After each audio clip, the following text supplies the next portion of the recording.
What's happening, everybody, and welcome back to Movie Club, a show where we watch all the DCEU movies together in preparation for Zack Snyder's Justice League, with a special guest here today, the Snyder bot himself, James. Here we go. You can just hear the excitement in his voice. That was good. About, that was good. Genuine dead air that you can just feel. There's that drop in temperature in the room. Oh.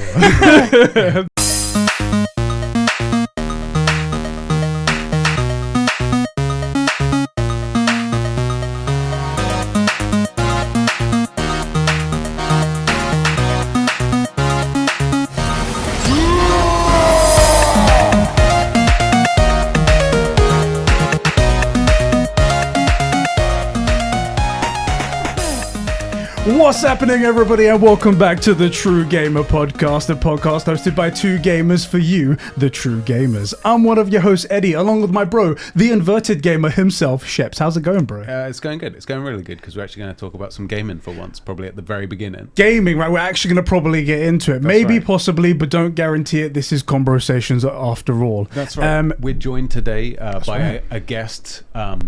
He's not really a true gamer. We're trying to you know charities. Yes. Like you don't give money to people that already have money, Yeah. right? So we're true gamers, and we're trying to help someone who isn't a true gamer. Uplift the community. Right, yes, exactly. Well, I mean, look, the only reason I'm here is because Eddie told me we'd be talking about Assassin's Creed. So I did bait him in. the sooner with that happens, the sooner I can Yes. get out of here. I baited him in with the Assassin's Creed guys. It was the only way he would come on. I said to him, I was like, we're going to talk about some gaming. You're a fan of consoles, right? It's like, Assassin's Creed consoles? And I was like, oh, okay. Yes, we'll talk a little bit about it. But yes, we have got James LazerzZ himself. We live in a society himself, James Welford. How's it going, bro? Hello, everyone. I'm good. I'm doing great. How are you guys? Yeah, we're doing good, actually. We had a little bit of an issue before starting to record. We normally we go out and get some food, everything's all chill, nothing goes wrong, and then the day that we have a guest coming, we're maybe on a clock, something like that, everything goes to shit. Everything goes wrong. Of course. So yeah, that's to be how it goes. expected. But how are things with you, man? Like you launched the FPN, the Four Pillars Network channel. We did, which, yeah. We're flagshipping the content We for are. that with Streamcast. How's that doing? How's your channel doing? Yeah, good stuff. It's been exciting to launch Four Pillars Network and everything, and obviously with you guys on board and the day we're recording this, Pastcast premiering. I don't know when this goes out, but that's cool. So Yeah. there's lots going on. It's really exciting. People are loving it, and yeah, it should be nice. So really, a lot of focus on the FPN. It's good fun. It's doing bits. I'm actually looking forward to the Pastcast. It's I don't know if it's like maybe because we've got ourselves established now, and I know what to expect from our thing every week, where it's all going to be crazy theories. It's like, and everyone is Mephisto, and then obviously everyone is exactly. Ains exactly. But when I was like, oh. Jack and Joe are going to be doing something. Jack and Jill are going to be doing something as well. And I'm like, wow, that's going to be something different, like something that is completely different to the Four Pillars podcast, completely different to ours, anything we've done. So I'm actually secretly kind of excited for it. By the time you guys hear this, it'll already be up and you'll know it's a huge success. But yeah, it's kind of interesting because they're doing the past cast, so it's kind of like a nostalgia cast. Yes, but they're both sperms. They are both sperms. Yeah, I like the irony in that. It's so funny. I dig it. I'm looking forward to hearing about these ancient consoles like the PlayStation 2. You know, no, these guys will be like, "Oh, do you guys remember? Do you guys remember the PlayStation 4? Handheld gaming. There was this thing back in the day. It was called the PSP.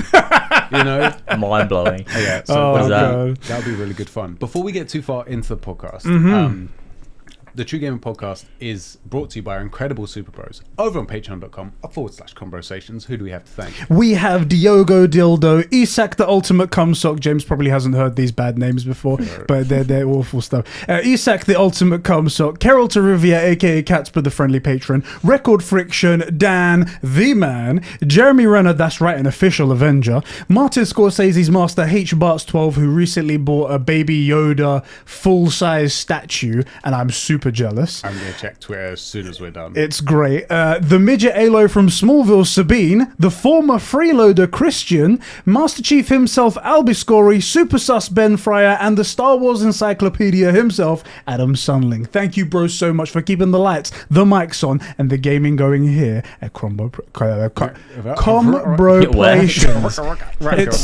I'm new to the channel, guys. It's a new host over here. Don't know how exactly. Never done it before. Still your probation period. By the way, it's not looking good. It's not looking good, guys. So, let's talk a little bit about what we've been playing, what we've been doing recently. Right. So, have you been playing anything, Sheps? Anything of interest, other than with yourself, obviously? Other than with myself, I'm a big joystick fan. Yeah.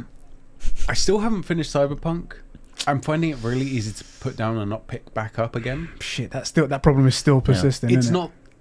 My experience of the game isn't bad. I just haven't found, like, with The Witcher, I was tearing through it. You couldn't keep me off the game. God of War, you couldn't keep me off it. Last of Us 2, Ghost of Tsushima, like, I was desperate to play it. And now I'm finding myself with, like, say 2 hours spare. I'll jump on YouTube probably at the minute instead of Cyberpunk. The things I'm really looking forward to, though, are coming out in like a month. So it's Ratchet and Clank, A Rift Apart, and the Mass Effect Legendary things. Other than that, like, I want to finish it. I just don't feel drawn to do it. I will probably soon. And I played, my chick's playing Fall Guys. Yeah. So I jump on that every now and then. Damn good game to pick up and just chuck a few games in, innit? Right, exactly. And I did download that. What was on the PS Plus collection? The Battle All Stars or something? Oh, Destruction All Stars? Yeah, I think that's what it is, yeah. I haven't turned it on, but I've... It's downloaded. Yeah. Tell us about Red Dead as well. It's in the library, everything's in the library, but... So yeah, what about you? What are you playing? So I finished God of War. The last time we spoke. How do you like it? Because I know this is the first time you've ever played it. First time I've ever played it. That's right. Yeah. No. Wait, really? What? Kind of game, right? No, James. Is it not actually? I've played it before. When I played it when it came out, and I said then it was my favorite game ever. I crowned it as my favorite game. And then last week I was playing it with the new patch that came out. I seriously, once I was in it, I was in, and I said on the last podcast that it actually somehow has gotten better for me. Not that the game has changed anyway, but the fact that I'm a father now, all those moments with Atreus just suddenly got so much more meaningful. And I was like thinking of myself and how I would react as a father. And I finished it the other like maybe 2 days after the podcast. And oh my, it's just so perfect. Just the perfect story told in the perfect way. And with the 60 FPS and the 4K visuals and stuff like that, it's so good. It's so good. And play The Last of Us remake. Yes, everyone. You said it, and then everyone in the chat as well, just before you said it, was like, play Last of Us. Oh my god, Sheps is on the same wavelength. So The Last of Us will be perfect because it will be a father-daughter story. It's only like 8 hours long. It's pretty short. And it will be a short one as well. What about you, Wems? What are you playing? God, what am I playing? Mostly on streams and shit. So I'm playing through Persona 5 Royal, which people have been asking me to play for a while. That's like a 100-hour game, by the way. It is. Yeah. It's long, but I've 2 or 3 streams for you, right? It's 3 streams done. Yeah, easy. But I've put in probably like 50 hours now, and it really doesn't feel like it at all. Really? It's it really paces itself well. You just don't realize the time's flying by. Like I've done like a 9-hour stream, and I'm like, how the fuck did that happen? It's really crazy. That's good to know. Really good quality game. And other than that, I've been practicing speedrunning Assassin's Creed 1 because obviously being the AC YouTuber that I am, got to be playing AC at all times, and that's going well anyway. I'm doing bits and pieces. What's considered a good speedrun for that game? Well, the world record. Well, I mean, there's different world records for PC and console, but on console, which is where I'm playing it, the world record is 4 hours 32 minutes. Okay. And how are you looking? I bet he's good. I bet he's close to that. I bet it's going well. Like my casual speed runs are about 5 hours 50 minutes or something, where like I'm just casually playing through. I'll be like eating on stream and talking to chat and taking bathroom breaks and stuff there.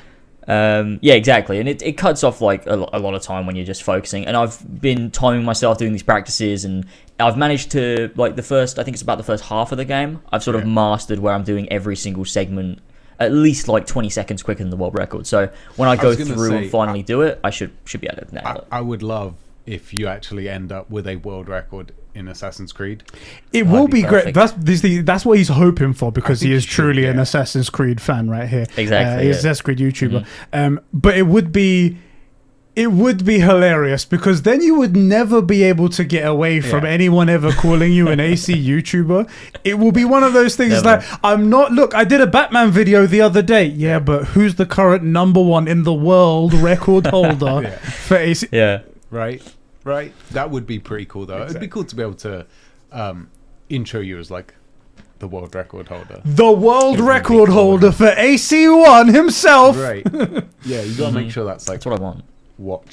recorded the whole thing. Some people want to win a Nobel Prize. Right. Some people want to be like 30 under 30 or something like that. there's some Time ridiculous, magazine. to be honest. He wants to be the #1 speedrunner of AC1. Yeah, That's fair it. enough. That's all I need.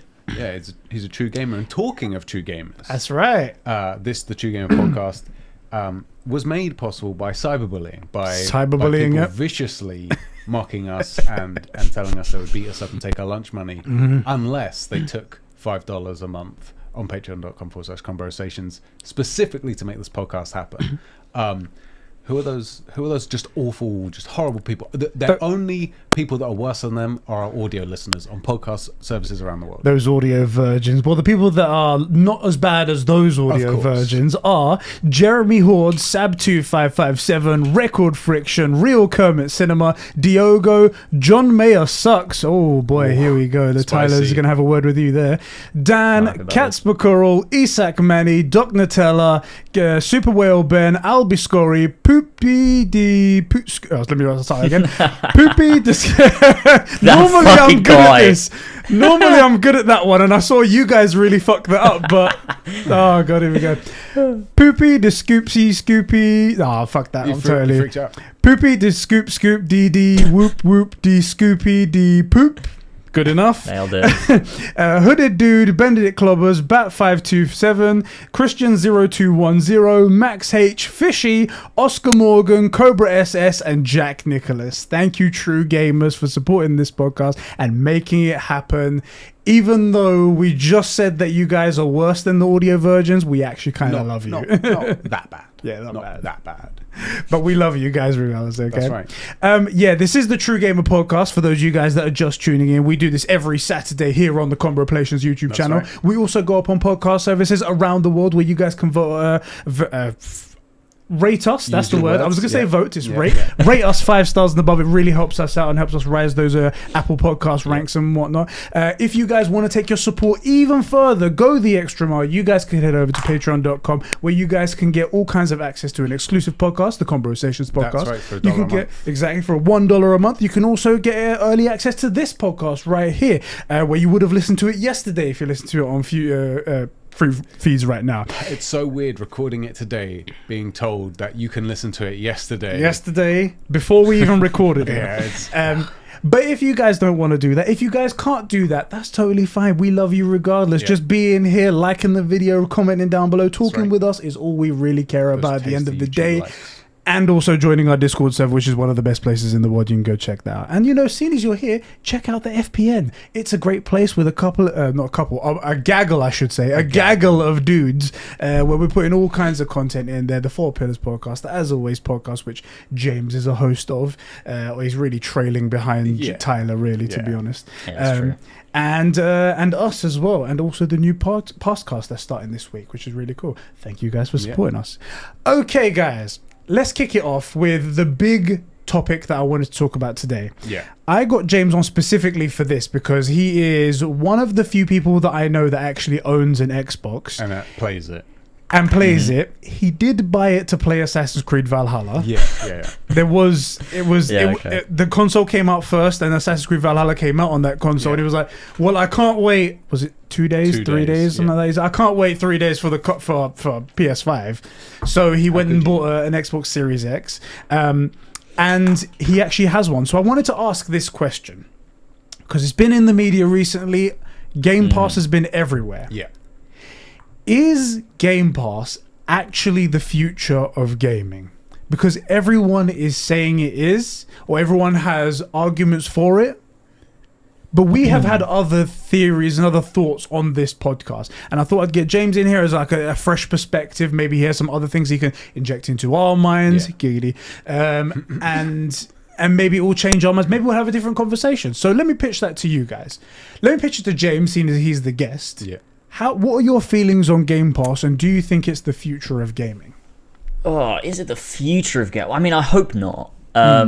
I think it's cool, and I think there's room for it. But I don't want if it like it's like saying, is Netflix the future of like film and cinema? Like, it's a cool thing, but I don't want it to ever take over, you know, the experience of going to a cinema and watching these films.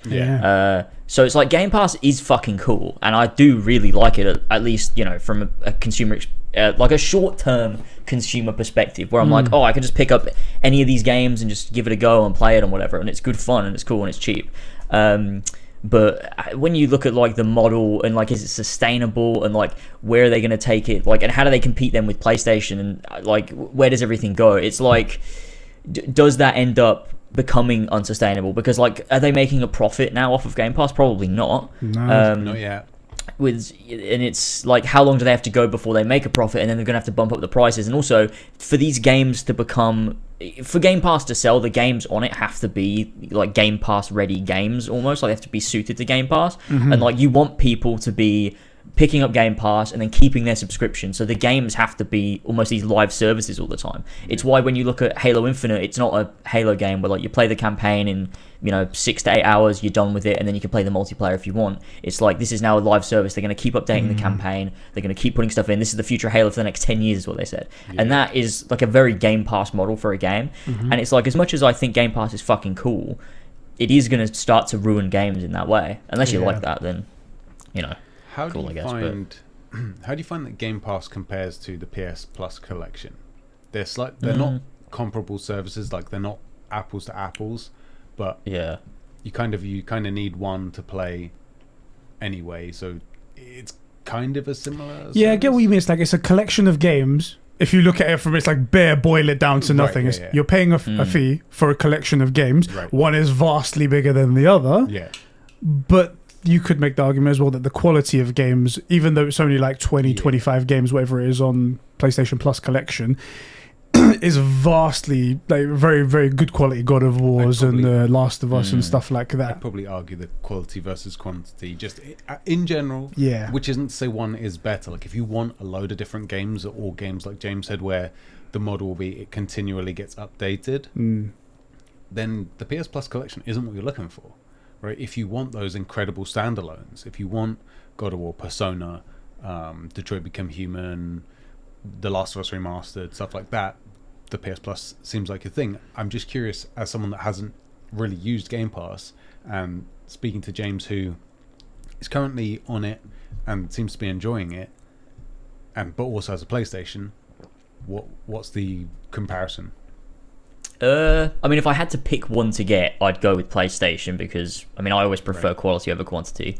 I think it's just cool, like, just having Game Pass, because like, I've got an Xbox, I've got Game Pass.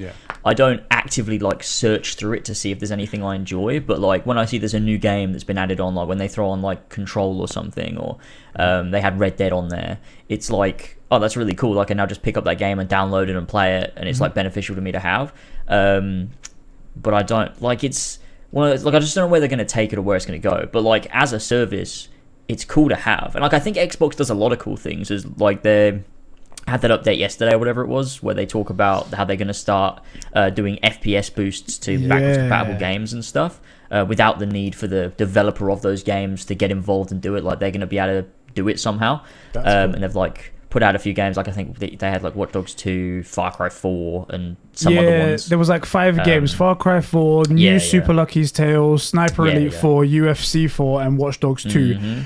Some odd choices there. Why Far Cry 4, not Far Cry 5?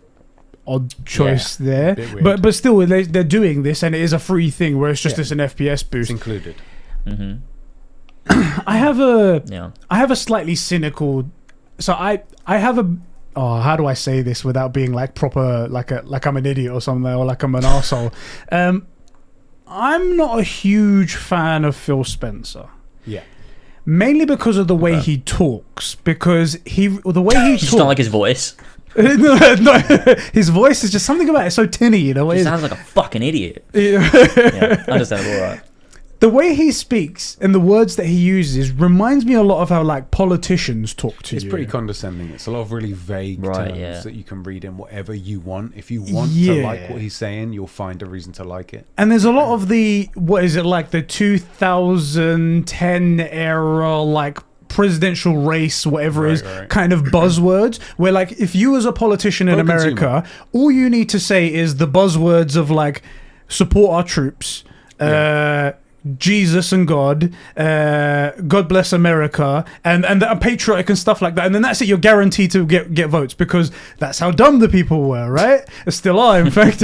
But that's the kind of thing that I feel like Phil Spencer does. He says things like, "We here at Xbox are for the gamers. For the gamers, we believe in the gamers are the heart of our console, and the gamers of the gamers and the gamers of gamers." He does say gamers a lot. He does say gamers. Maybe that's why I like him. But see, that's why you like him, exactly. And I'm like, okay, those are all great words. There's all great words right there. The same word, really. The same word over and over again. But could you back it up with anything? Like maybe say they're doing bits. You could say that, right? But then we don't get like a big AAA title, and then we don't get like a big standout reason why we should go to Xbox for something. Right. The only thing that they're waving the flag of, and everyone keeps pointing out as a pro point for Xbox, is Game Pass. But we've always broken down like what Game Pass is to us, and we just think it doesn't seem like it's gonna be around for very long because it's just shedding money. It's just a way to burn money for Microsoft, and I don't understand how long that's going to go on for, and why people have got blinders on to think that that's just going to be that forever. But also, it feeds in, like James was saying as well, like that kind of model is going to feed into the types of games that would go on to Game Pass. So it will turn into games that are more like live services, like you said, but also instead of paying $70 for a game, you're paying $15 for a month of Game Pass to play a wide array of games. What's $15 going to buy you in development versus $70? It's going to buy you the crappiest level of game, and I don't see this ever being a good thing in the future. The other side of that same coin, which is a negative one, is that okay, it's $15 and you get this huge list of games, but how many, in fact this is a question for James I suppose, how many games on there do you like really want to play? How many of those are like AAA standout, like oh my god, I cannot believe for $15 a month I get access to this and this and this? Is there any that springs to mind, James?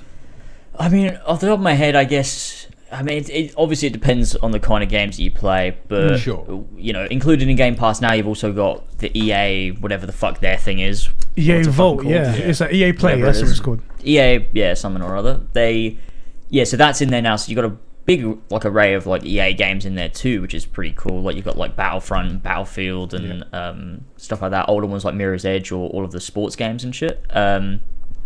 Then like from Xbox, you've got like their big like first party titles, which they're no God of War or Uncharted, but you've got like your Forza Horizon and Halos and stuff like that. Like Master Chief Collection's a great one.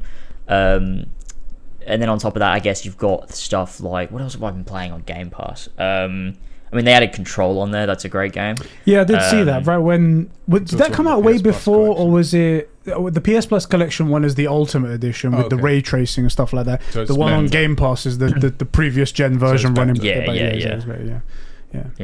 Other than that, though, like I can't think off the top of my head of any big games. Sorry, James, I spoke right over you. Oh, I didn't hear you. Yeah, just other than that though, I can't think of any big games that are on there. You did name some. I don't want to be like sound unfair. You did name some decent games there. To somebody, those are going to be worth it. I'm not into racing, so the Forza Horizon isn't going to appeal to me. Maybe the Battlefield stuff could be cool. Exactly. But that just adds another question mark to it, because how much must they have paid? EA's not going to be like, out of the goodness of our heart, we're going to give you guys a big old discount, Maybe EA is in it for like the surprise mechanics. Like you get our game for really cheap up front, but all the surprise mechanics make it worth our while. They are a fan of surprise mechanics. They are. Love them. They are right there. But that must have been another big cost, and that's what I was just trying to say there. So like on top of Game Pass being a pit that just eats money, they also go, do you know what? Let's get EA on here as well. Right. And it might have bumped them up. I mean, so I think the last time before they added EA's EA Play on there, it was 15 million subscribers, and the last number that we've got from them was 18 million subscribers. We could say that was the reason why they added 3 million more people, but 3 million more people at whatever price they were paying and whatnot doesn't add up to probably the amount that they paid EA for that library to come over. We have no idea what EA's stake in it was. Exactly. We're making up numbers here. Yeah. But I have to believe that EA wanted a lot more. I mean, the other thing is, what Game Pass does to me, in my opinion, is it makes me think about gaming, not in terms of how good are the games, but how cheaply can I get away with doing this, right? They're trying to, it's a race to the bottom. So I was just, when I rudely spoke over James, I was saying, like, Game Pass seems to be a really cheap way for you to play the Master Chief Collection. Spend $15 for the month and blast out those games in a few streams. They're pretty short, maybe 2 months. So you're going to spend $30 and get the whole Master Chief Collection, and you'll be done and dusted. Yeah. And that's if you have to buy it full retail, as if there won't be some sort of like try Game Pass for 3 months for $1 or something like that. Yeah. Right? You get on it for $1, you play the Master Chief Collection, and then you're done. Like, I don't see you, because everything else you want to play is on the PlayStation, and that seems like a really forget, like, you know, all this idea of like pro-consumer. Like, it's not pro-consumer if you race to the bottom with these unprofitable models and end up not producing content, right? Yeah. I don't have a problem with spending $70 on God of War 5, whatever the next one's, Ragnarok. Yep. Right? It's going to be incredible. It's going to pay for itself in terms of its entertainment. I don't mind spending $70. That is pro-consumer. You ask a fair price or a good price for an incredible product, and you buy people for life, right? That's pro-consumer. Not try to get an amazing product for way under its value, Right? Because then the economy, it just doesn't work. The whole thing, it's not a balance. Right. That's a good point that you brought up as well. So we've got the last confirmed number of subscribers for Game Pass that we got was 18 million subscribers. But we know that Microsoft is constantly, like, you know how, like, your mum always talks about, like, oh, you should put on some more weight or something like that. They are giving out codes more than your mother says you should put on weight and eat more. Right.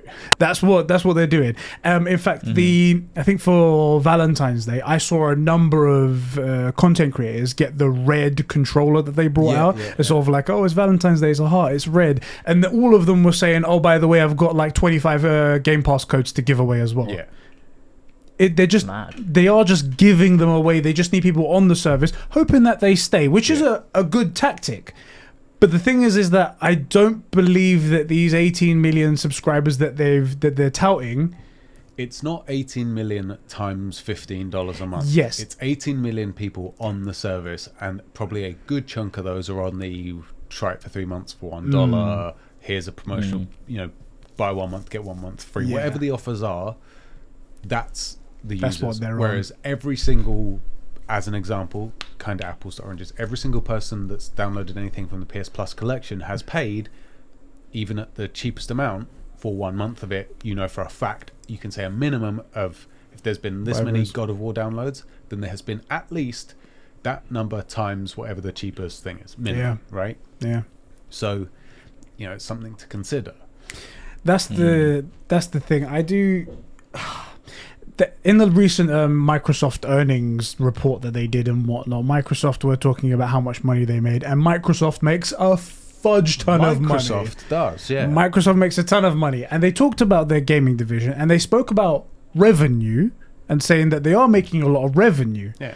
They're not talking about how much cost they're making, and then also specifically not talking about how much profit they're making, because I suspect, based on how many games they're trying to get on Game Pass, how many offers they're doing about everything, how much or how little the Xbox Series X is selling in comparison to the PlayStation, and also that the console is being sold at quite a large loss apparently, but that's just how consoles are sold, that's and not whatnot. unusual for consoles, but that does add up to losses in the end and whatnot.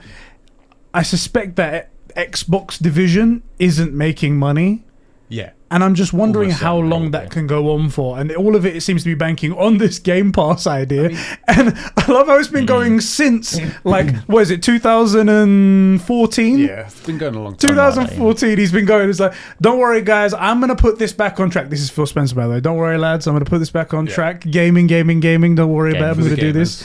And you guys just trust me. And then, like, 7 years later, don't worry, you guys still trust me. Still trust me, guys. I do genuinely hate to be ragging on Xbox because I want a strong Xbox to keep PlayStation on its toes, but just from the language, like the fact that you can't find Xbox Series X numbers, you can only get the Series X and the S, and nipping at its heels in a very close third place is the PS4. The PS4 is doing as many units as almost as the combined Series X and S. So it's almost certain that it is beating out the Series X. The idea that a last generation console can beat out the current flagship of the only other side of this battle is really kind of worrying to me. I thought it was going to be a bloodbath. I didn't think it was going to be that bad. And I think, and that's one of the reasons I rag on Game Pass, because in comparison to Game Pass, there's the PS Plus collection and games like God of War.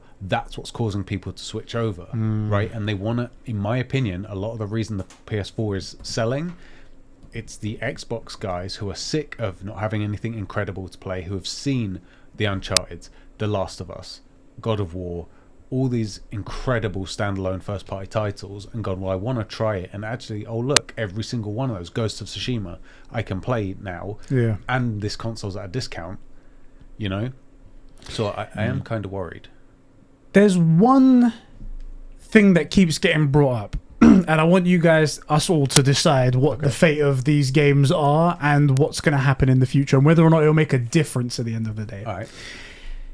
People keep bringing up the Bethesda acquisition, and they're saying, well, those games that they've purchased, Microsoft have spent that much money, $7 billion on ZeniMax, so they could get Bethesda, so they can get all of those catalogs games, those big names, so they can make them exclusive on the Xbox.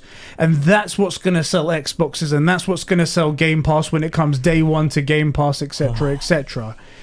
Yeah. James, do you think that they will be exclusive to the Xbox, and if so, do you think that they will make a difference, or even if it's not going to come to the, if it's not going to be exclusive, do you think it will make a difference for Xbox? I think, I mean, a lot of Bethesda fans have PCs. Like, if you talk to anyone that's a big Elder Scrolls fan or a Fallout fan, like I would think a majority of those sales are on PC. Which is, you know, already is not going to sell Xboxes. And I just think it's fucking insane to spend that amount of money on a studio that, I mean, has got such bad press in recent years. Like, when's the last time they were critically acclaimed? 2011 with Skyrim. Like, you know, Fallout 4 wasn't a huge success. It wasn't a huge failure either. But then you got Fallout 76. Like, Bethesda aren't loved as much as they used to be. So that's fucking insane that they would spend that much money to acquire them. And are they going to make them exclusive? Maybe. But I think that would be a huge, like, hit to Microsoft. Like, imagine making, you know, the next Elder Scrolls exclusive to your platforms. Obviously, you know, people will be able to play it on PC, but the way that that's going to be handled is going to be, you know, so different from, you know, a regular release of an Elder Scrolls, and the people that are, you know, have a PlayStation 5 or whatever. Like, it's... I don't know how well that would benefit them. Maybe it would sell a few Xboxes, but I feel like people will be so outraged they'd like boycott Xbox instead. Like, I mean, if you imagine the next Elder Scrolls is only on Xbox, people are going to be more mad. They're not going to go out and buy an Xbox. No. They're going to be like, well, fuck you. Why are you doing that? So I just I don't understand how this could be profitable for them. But I don't know what they're doing. It seems insane. I have one idea of how they can make it work, because they haven't said that they're going to make it exclusive, and Phil Spencer did say, not in addressing people's concerns of whether or not it's going to be exclusive or not. He was just sort of like, look, we didn't make this acquisition to take away games from anybody. Games from any gamers. Yes, that's what they said. But that doesn't mean that you know how he says he's not going to do exactly it. That could mean we're going to give it to the gamers. It just happens to only be on this console. That's what that could mean right there. But I see one way for this to work for them, and it could make them money. They not make it exclusive, so it's all available on all platforms, but it is available on Game Pass day one. No, totally disagree. Because I think that means then you're instantly limiting your the revenue you get to fund its development, because it's done. Well, it's not exclusive, so you're still going to be getting it from PlayStation, and it's still going to be set full price. You're still going to get it from PC, still going to be full price. I mean, they still get Game Pass as well, so they could. Yeah. But it is a separate model, so they don't have to put it on Game Pass on PC if they can put it on Xbox. But that's the way I think they get away with it. So you say it's on Xbox, it's on Game Pass day one. Everyone else, it's $70. Exactly. Okay, so it's everyone still gets it. We're not keeping it from anybody. But then they still get to cash in on all of those PlayStation consoles, all of those. I was going to make a joke and say Nintendo Switches and whatnot. Right. Could you imagine Elder Scrolls Online? Nintendo Switch, boys, let's go! But you'd still get all of the revenue from over there. Yeah. So it can fucking help a little bit, pad out that ditch that you guys have made that's just taking all of your money. Just a money pit. Exactly. And you can also still do good for your own customers on Game Pass. I personally, first of all, I don't think it's a terrible idea to make it exclusive. I think the issue is that you're taking a company that made. I'm gonna say I think it is a horrific idea, but go ahead. So I think taking something like Elder Scrolls, which has historically been available to everyone, and making that exclusive is a bad idea. You make exclusives on brand new IPs. Yes. Right. That's the way to do exclusives. But if you went. I would do it slightly different. Don't put it on Game Pass day one. Okay. And make it available to Xbox for the first 3 months only. So, and then I would push it hard to streamers and YouTubers, even to the point of sending them the console if they didn't have it, right? And watching all these guys play Elder Scrolls for 3 months, people are going to need an Xbox to play it, or 6 months, right? And say, look, you'll be able to play it, but we are Microsoft. And we have this company, and we're prioritizing our users. You will be able to play it. You just have to wait 6 months. There's other stuff to play. As you know, there's other stuff to play on PlayStation. Go play it. There's other stuff to play on PC. Go play it. Just wait 6 months. Or buy an Xbox. And then as soon as it's available to everyone, then you put it on Game Pass. That line right there, I think would get them in trouble. I was with you. I was like, okay, that could see that world where that happened. But where you said, don't say it like that. I was going to say, I wouldn't. Say, I'm not saying you say go play other stuff. Yeah, I'm saying the one line there. I was like, that sounds like Don Matrick back in 2013. I wouldn't say that, but like that would be the theme, right? So it's exclusive to Xbox only for the first 3 or 6 months, right? And then if you want to play it, and obviously you make sure it's an incredible game. It has to be an incredible game. It can't just run off its name like Fallout 76 ran off Fallout. Fallout 4, like James mentioned, it was okay, but it was like aggressively okay. It was even 5 to 6 out of 10, Do you remember that goddamn game when it came out? Do you remember how Fallout 3 it was? It was just Fallout. It's like they went after Fallout 3, they were like, okay, we're going to close all the doors to the studio, shut their shutters, and work on Fallout 4. This is amazing. We've made improvements on Fallout 3, and then they come out, it's like, oh, gaming moved forward in that time. It was the Modern Warfare 3 audio all over again. Oh shit, did you know about this as well, James? Do you remember this at all? Modern Warfare 2, was it? Modern Warfare 2 came out and was incredible, right? Everybody loved it. Then Black Ops 1 came out and it had all these updates to audio and tech and stuff. And then Modern Warfare 3 came out, and Modern Warfare 3 thought it could just compete with Modern Warfare 2. Yeah. And the mic chat system was like from, what was it, 2008 or something? Yeah. It was rough. And we was like, what the fuck is this? It was really bad. But so the thing is, time moved. I would say that you make something exclusive to Xbox by exclusive, 3 or 6 months, and you push it really hard, and it's up in front of everyone. They're constantly hearing about it. It's the best Elder Scrolls game they ever made. Blah blah blah. All that, because it has to deliver. And the only way to play it for the next 90 days, 180 days, is you need an Xbox. And then, okay, it comes out to everybody else. I think it's not a bad choice. I just think it's a big risk. Cheat. It is a big risk, but they're losing. That's the thing. It's a big risk, but they're already losing. Yeah, true. I don't think Microsoft a freaking mile, man. Like they're losing to the PS4. Like, take a risk. Yeah. Yeah. I mean, it's not a bad decision. I don't think Microsoft have decided what they're going to do yet. I feel like they just don't know. I feel like internally they're probably discussing all the possibilities of what to do after this Bethesda acquisition. To probably weigh it up. It could go anywhere. I don't think it's a bad idea to have it exclusive to Xbox for a few months. I think it probably would actually sell Xboxes. But then could it cause such a shitstorm that people, like, it's actually worse for Xbox because people are like, oh, you've bought Elder Scrolls and now you're keeping it from everybody, like fucking big corporations and then whatever. You have that line of like, no, we're not keeping it from everybody. We're giving it to our guys first. Like, we did buy it, yes. And we have to prioritize, you know, we make games for everybody. And Bethesda's still making games for everybody. And we decided that our guys get this first. The whole time I've been, the people on the video can see, but I'll tell for James, the whole time you've been speaking, I've been sort of imagining like Phil Spencer saying this. Granted, as I said before, I don't like Phil Spencer because of what he says and whatnot. And I'm hearing him say it, and he does speak like that. What's wrong with giving my gamers... You see, this whole thing sounds bad to me. Do you know what I mean? The other thing is, though, they can't handle the hate, because there would be an outpouring of hate. But if it came to me, like, I can handle the shitstorm. I think you could spin PR. But Phil Spencer, look, what, you don't have a PlayStation at home? I think we saw. Yeah, I think we saw with the that was James. You didn't see, but he did the cheese ball face where he's just like, don't you love mobile phones? Guys, yeah. I think we saw with the price hike of Xbox Live Gold that Xbox can't put a foot wrong. They're already back towards the edge of the cliff, and they're losing money on one-old Game Pass, but at least they're winning hearts and minds, at least some hearts and minds anyway. Not seem to be getting through to us, but some hearts and minds with Game Pass. And the moment that they do anything wrong, we pounce on them, and we seem to we're like holding them over the edge. We're like, are you gonna go? I think if they do that, it might be too much, and I think it might push them over. I think you could.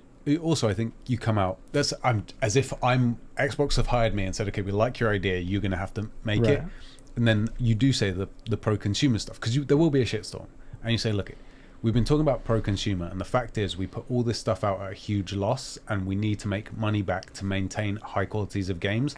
And we've seen some of our missteps in the past. This is a good way that we can still release a game to everybody, but maintain console sales and high price or a reasonable price to maintain good games development. Otherwise, Bethesda makes games that they made before we acquired them, and we all know how that turned out, right? I think you could argue the point. I'm not saying that's the way to go or it's what they'll do, but I think you could argue it if you're willing and have strategies for dealing with the shitstorm, because it will be. The other side of that coin is they're already losing the battle and they are already up at the cliff's edge, and unless they take some risks and start really making some profits, they're just going to die slowly, you know? Yeah. And the hardcore, they're hardcore guys, AC fans. Doesn't matter that the games keep dropping in quality and the parkour keeps getting lower, and they keep wasting your time with unnecessarily long stories that don't deliver in quality. That's right. PTSD. Right. We can't see him, but on the other side, he's like, right, but the die-hard guys are going to get it because it's an AC, and because maybe the next one's going to be good. Maybe the next one's going to be good. Maybe the next one's going to be as good as AC3, which of course is the well-known pinnacle. The best one. AC3, Odyssey, Unity. If you don't like it, then you're anti-native. That's true. That's what that is true. Yeah, consumer true. As well. But so, like, they have that hardcore group of guys that will go for it, and they're the guys who they're bleeding dry and who just cannot see themselves clear of this console, right? And then so how do you get other people back onto a console? We need some incredible standalones. The problem is they don't have any other than Halo. I was going to ask you, if they came out with an incredible standalone, let's say Fable. Let's say Fable comes out in 2022 or 2023. I'll get it on Game Pass $15 a month. If Fable comes out and it's a banger, yeah, does that make everything okay? It could be. Fable is so good that if they bring out if they bring out the best Fable so far, I'll buy an Xbox.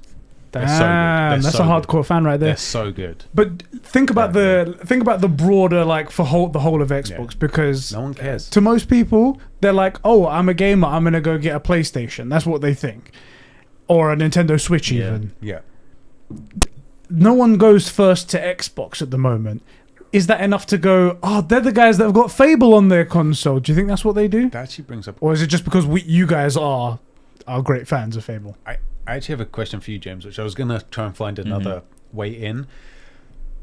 But that's a really good example. No one goes to Xbox first, is what you said. You have both the Xbox and the PlayStation. Of games that you have on both, is there anyone that you find yourself reaching for the Xbox? And I'll be upfront. What I'm hoping you'll say is, like, whichever controller I pick up, I don't care. Or, actually, yeah, this type of game, I love it on the Xbox. I want to hear that the Xbox actually does deliver on something. Don't just say it. But if you find yourself, like, I'm assuming you got Valhalla on both consoles. No, I only have it on Xbox. Okay. Well, that was an assumption. Well, he couldn't bring himself to buy another AC. I couldn't do it. But, like, if you have any games on both, do you ever find yourself going, oh, this is the X kind of game, I'll play it on my Xbox and not my PlayStation? With last gen, my console that I used for third-party games was always the Xbox rather than the PS4. Mainly because I found games, I feel like they support games better, or maybe it's just older games, but like every time I think of like, oh, I want to play this game, usually my go-to is to get it on Xbox. Whereas for PlayStation, it's like I want to play all of the exclusives on PlayStation. Sure. Because I feel that once they move past the game, PlayStation won't usually go back and usually won't do anything with it. Like, so if I, like, sometimes they will, like with the God of War with the new updates, or they did with Control and stuff. But they do with like focus on the future for sure, yeah. And with Xbox, I always feel like if I buy a game on Xbox, in 10 years' time, that game is going to be supported in some way, whether it's with higher FPS, higher resolution, faster load times, things like that. So I always consider that sometimes. And like when I want to play like an old game, like, you know, playing the first Assassin's Creed looks fucking brilliant on Xbox Series X. The first Red Dead Redemption, stuff like that. Whereas obviously, like, you know, obviously those generation of games you can't really play on PlayStation 5. But I just feel that I feel like safer when I play a third-party game on Xbox, because I'm like, that game is always optimized as high as they can. Whereas PlayStation, I'm like, well, that console I'll use for the exclusives because that's where they're best. That's where you get those best sort of games. Good.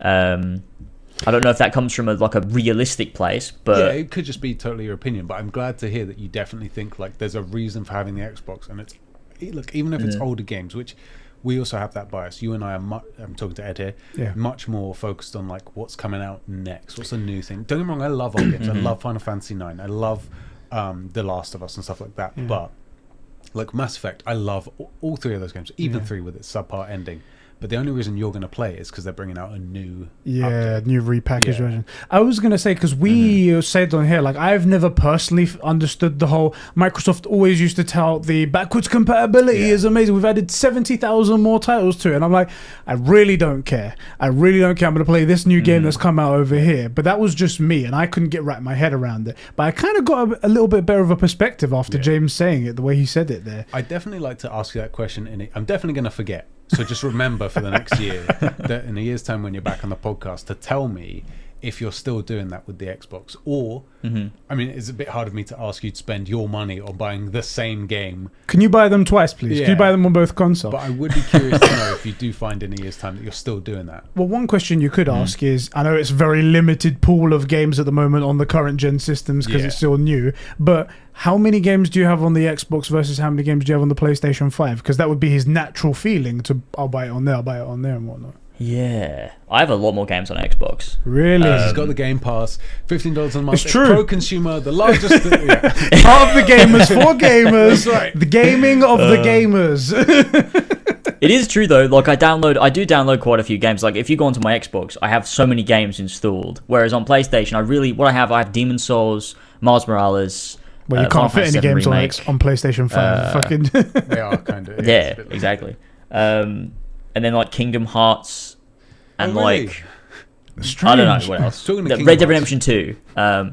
But that's like all I have on PlayStation. And the only reason I really got Red Dead Redemption 2 on PlayStation over Xbox when it came out in 2018 was because I wanted to play it online with my friends, and they were all getting it on PlayStation, and I wasn't going to sit on Xbox on my own. The online ended up sucking, so I kind of prefer. I wish I got it on Xbox, but whatever. And that's the thing as well, when you look at the comparison between something like a Red Dead Redemption 2, between how it looks on PlayStation 5 and how it looks on Xbox Series X. Xbox Series X looks way better. It's a high resolution. There's only very slightly, but render distance is improved and things like that. It's like for some reason the games on Xbox allow, like, it uses all the power of that console, whereas the PlayStation like restricts it. It's like, no, this will only play at a PS4 level if it came out on the PS4. You have to wait for people to update it. Whereas with Xbox, it's like, if it came out on the Xbox One X and you play it on Series X, it's better. It's always going to be better. It's like unlocked almost. Funny listening to you saying stuff like that, because I forget in my mind how much I play mostly exclusives. Yeah. Or how often. Like, forget Cyberpunk, but like one of my favorite games of all time just found its way in there, Ghost of Tsushima, right? And I'm thinking, nothing looks better on the Xbox. Oh wait, that is specifically made to draw everything out of the PlayStation, you know? So it is funny because that's something. I have room in my life for one console at the minute. That's something that Xbox does. They've invested a lot of money in making.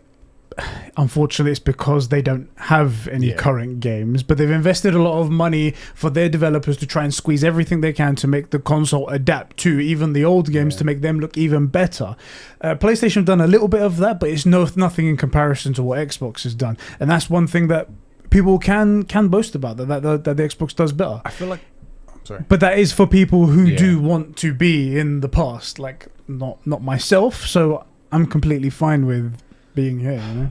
I feel like the Xbox boasts about all the wrong stuff. Like, do you remember when we were coming up to next gen and it was the Xbox event and the Sony event? Yeah. And there was all this, we watched the Xbox event and like, yeah, it was pretty good when we had nothing to compare it to. And then we went back and were like, wait, that bit that they showed that was running at 60 FPS 4K, why didn't they never... yeah, there was like... the game that was made by the one dude. Yeah, so Bright Memory... That's it. Was and I think Dirt 5, there was a bunch of games in that event where they showed them off, and Bright Memory looked gorgeous, and these other games looked okay, but then after the event, people went onto the website where they'd updated it, and it was all like, these are all running at 4K 120 FPS, and we're like, native. Why wouldn't you say that in the event? This is such a cool thing to say. That would have been the fire boast, but instead they're like, only like, no one cares. Yeah, no one cares about world premiere. Yeah, they boasted about all the wrong stuff, and I feel like that's something that they should have boasted about, which is not just that they have this huge catalog, but like, look, you like older games. Sometimes the best way to play an older game is not the way you played it. It's the best way you can play it, and that can only be done on our system, because we've been designed to play any game you ever made that can be played by our thing. It plays at max. Like, there's no lock to FPS, there's no lock to quality. Like, we have all this extra power. Now your favorite game can be played in that way, in the best way it was ever intended. You know, the way the developers didn't even know this technology existed when they made it in 2011. Now, you know, it can be played, you know, in a way that's basically modern. That would be, I mean, not that wording, but that's a kind of that's something they should really pimp, because there's not a huge amount of PlayStation games that you want to go back to. Don't get me wrong, they're still fun. Like, you played the Uncharted collection. They're still great games. They still look great, but those are also exclusives. Yeah. And if I can see a place in the market for a console that's the ultimate place to play third party, and also has some good first party. If Halo Infinite is it just has to not be shit. If Fable is good, I think Fable needs to be good. If Fable is even meh, I really think Xbox is going to struggle, because they're gonna get branded as the company that kills titles. Fable's so good, man. It's so good. Oh god, imagine reviving Fable to make a shit Fable. I'd be so upset. I'll be angry, and I'm a Sony pony. You know, like, I'll be really genuinely angry, because at the end of the day, I love Halos 1, 2, 3, and Reach is pretty good. I mean it. I love those games. I really strongly suggest you play them. I love Fable. There are some incredible bangers, but that time is like 10 or 15 years in the past. When did Halo 3 come out? I want to say like 2007. Yes, 2007. Yeah, like it's been over a decade, in my opinion, since a real strong Xbox exclusive has come out, and it shows in the numbers. But that they're not yet dead in the water. If Fable comes out and it's great, even just a little bit better than good, it will be incredible, and it will push Xboxes. It really will. And the problem is they can't put it on Game Pass.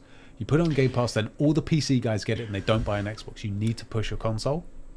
That's going to be a thing as well. I like the strategy that they've done with it. Like, we're going to make this amazing service so everyone can see what we're committed to, sink a ton of money into it, and then we're going to put all of our big exclusive onto there, and then people will even more of a reason to buy into it, and it will make the numbers bump up. But I don't think it will make it bump up to the number that's required. Yeah. And then what happens?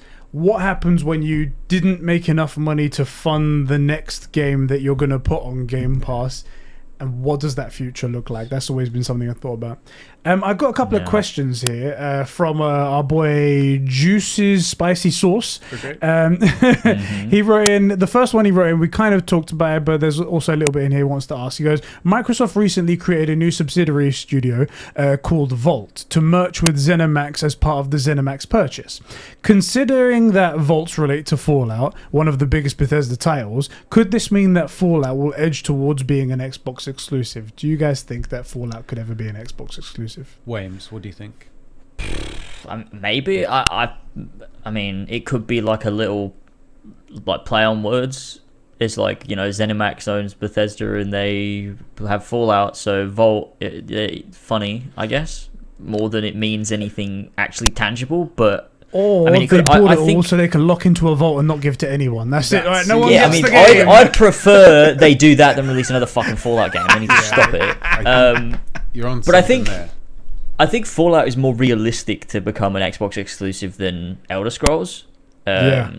Because I feel like anyone that's a big Fallout fan is never going to get the Fallout game they want anymore. Yeah. Like the last real Fallout game was New Vegas. Yeah. I mean, even then, 3 and New Vegas weren't anything like Fallout 1 and 2 that those fans would have loved. So Fallout is always changing and it's becoming different things. So if they're going to make any of the big names exclusives, I would say Fallout is more likely than Elder Scrolls. But I think if they did make Fallout an exclusive, I don't think many people would lose sleep.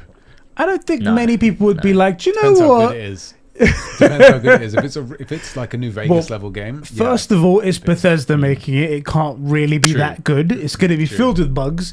But I'm thinking about it, having played like the last, not 76, but played Fallout 4. I'm thinking, I'm okay. You guys carry on, do what you do. You guys do what you do.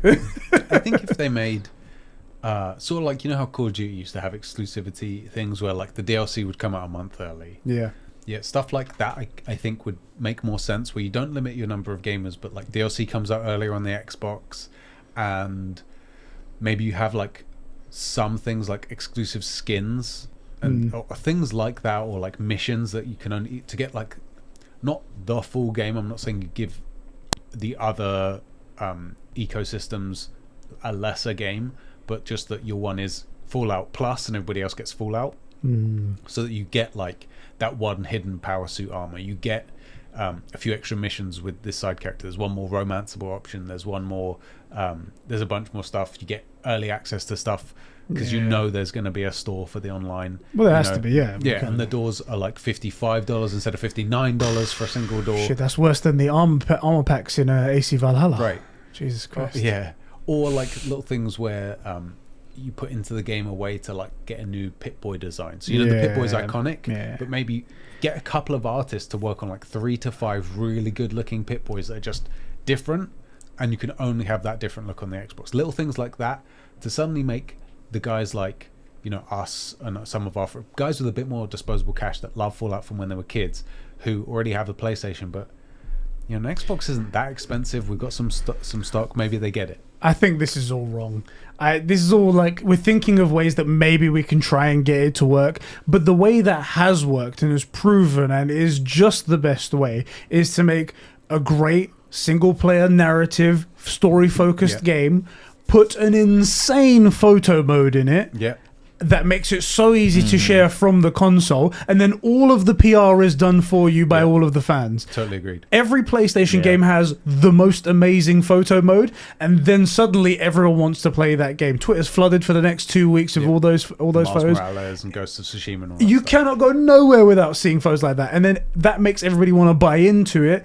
And all you have to do in the beginning, make a good game. There's one problem. That's all you need to do with that, because I agree. I totally agree with what you just said, but it's kind of like you asked one question and then gave it an answer to a different question. The question you asked was, can we make Fallout exclusive? And the question you answered was, how do you make a good game? Right? But no, like it's the right answer, but to a slightly different question. Yeah. And the answer to that is Xbox needs to make a brand new game that is incredible, give it photo mode, and make an incredible story-focused RPG. That's it. That's the answer. That's how you sell Xboxes and stuff, right? That is how you do it. Right. But the answer to can you make Fallout? Because I think it's probably a mistake to make a game that is known to be sort of third party, a first party exclusive, even though you own the title. That's a mistake. But right.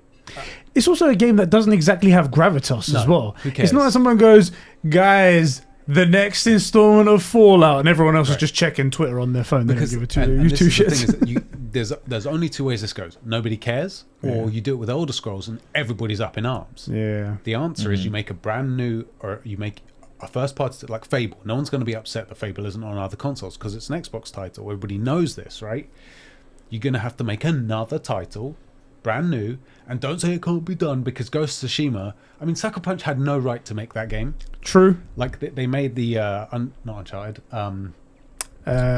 Infamous Second Son. They made the Infamous games, right? And then they come up with Ghost of Tsushima, different Out of nowhere. on every level. Yeah. They had no like right to be making that game. It was incredible. Yeah. That game blows me away. Yeah, it blows him. It can be done. I just get the feeling that James is like, I'm super serious and invested in this conversation. Oh, these fucking tits. These tits. They need to make, like you said, an RPG, story-focused, just standalone, incredible banger and give it a photo mode. That's what they need to do. Yeah. It needs to be brand new, and it needs to take the world by storm. I had really high hopes for Medium. Yeah, me too. I was looking out for that. A couple of people in the Discord as well, when we were just chatting, they were like, by the way, did Medium come out? Just nobody noticed it. Like, and there's a reason that, so like Ghost of Tsushima, made by Sucker Punch, they're not a first party title. It's not Santa Monica. Not at the time. I think they purchased them, but not at the time anyway. But like, this is a company that previously made tons of third party titles and they made a first party exclusive, right? Yeah, they were purchased, but it can absolutely be done.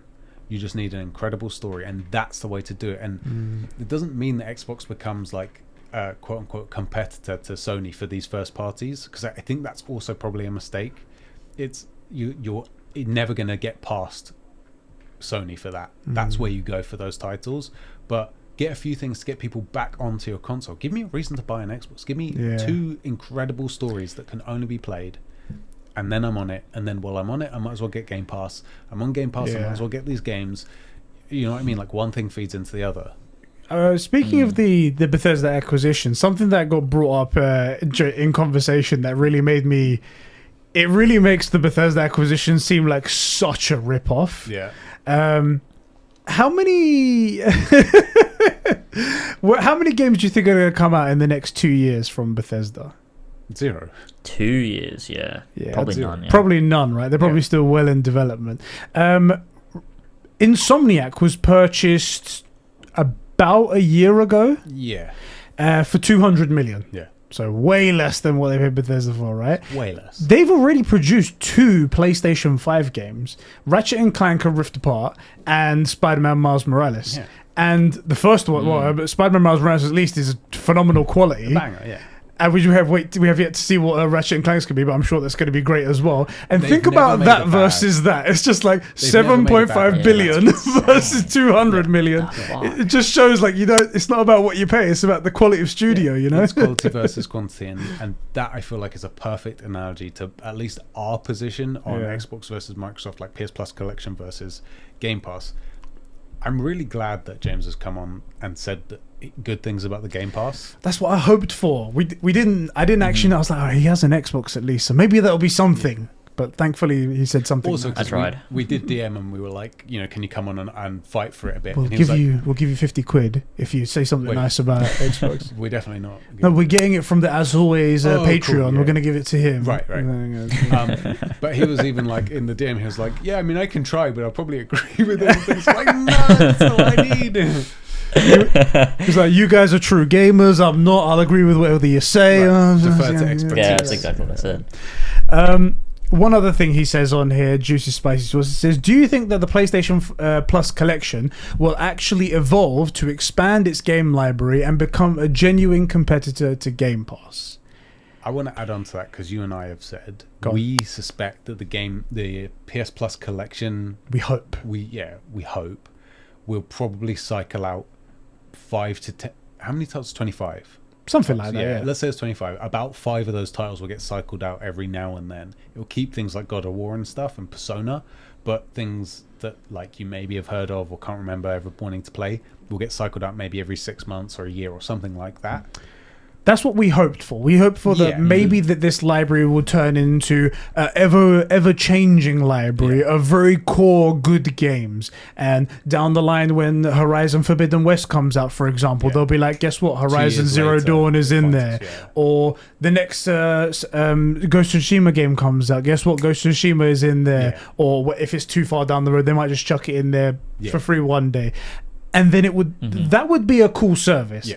I don't think that strictly is a competitor to Game Pass. I agree. It doesn't compete. But it is a good service to have. And also, it's no extra cost, which is also another thing to like, that. Well, it's a con that it's a small amount of thing. It's no extra cost. And they're high quality games. And they're high quality versus the large number quantity over here. It's a bit of a thing. What we pitched as this idea, James, of these things kind of cycling out, at least a few of them, doesn't really answer this question. It doesn't compete with Xbox, right? It's apples to oranges, but it's like orange juice versus apple pie. They're not the same thing, you know. It's not. But there's fruit in there. It doesn't affect my diet, right? Right, exactly. One a day. So what do you think? Do you think it would change? Do you think it will ever compete with with Game Pass? I just don't think PlayStation are really trying to compete with Xbox in any way, to be honest. I think they're happy doing their thing. It's definitely getting results.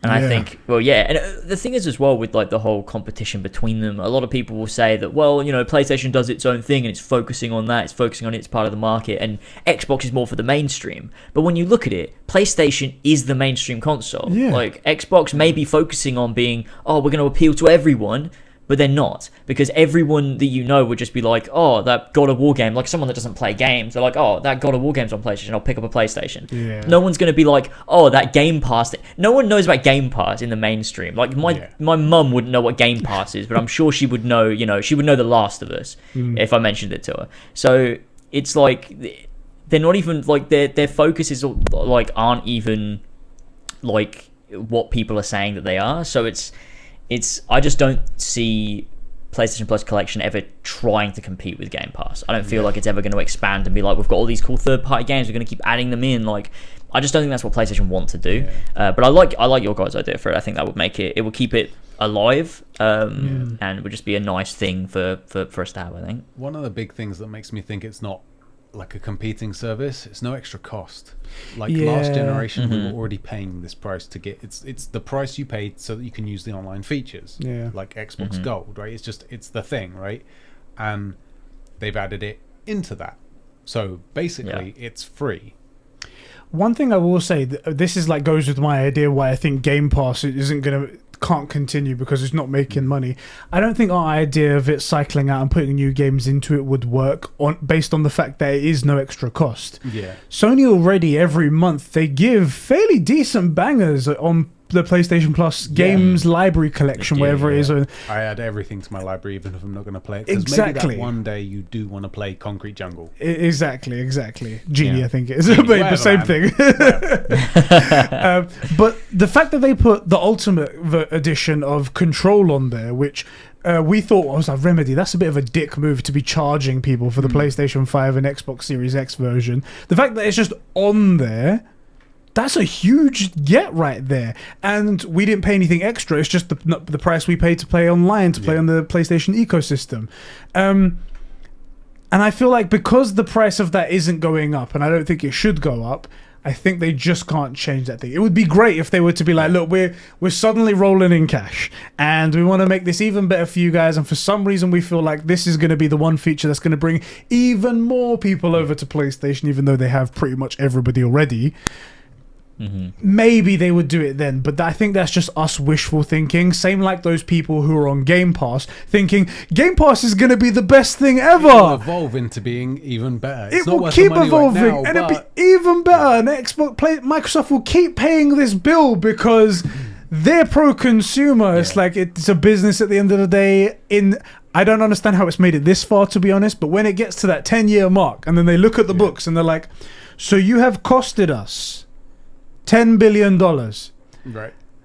Yeah, no, we're closing this system down. Sorry, see you later. It's not going to work, you know. I suspect that the people at Sony can estimate what, within a reasonable amount, how Game Pass is performing, or how their version of it would have performed, and instead of getting that service, they've said we'll add this stuff to the PS Plus collection, right? And this value proposition will get people onto the console, so it will help to shift consoles, and it will keep people on our console. And the more time people spend on our consoles, the more likely they are to have Netflix, Amazon Prime Video, and all that money helps in it. Goes to the more likely they are to jump on Warzone or Fortnite and get a microtransaction. And those little things here and there for a relatively minor cost, because it's not a service. You just stick it up, and then all people have to do is download it from the server. And they have the PSN is large, it's used to this kind of stuff, right? And so that's their model. It's not trying to maintain this huge, it's a good model to have system. It's just little payments coming in. That's all revenue. Boy,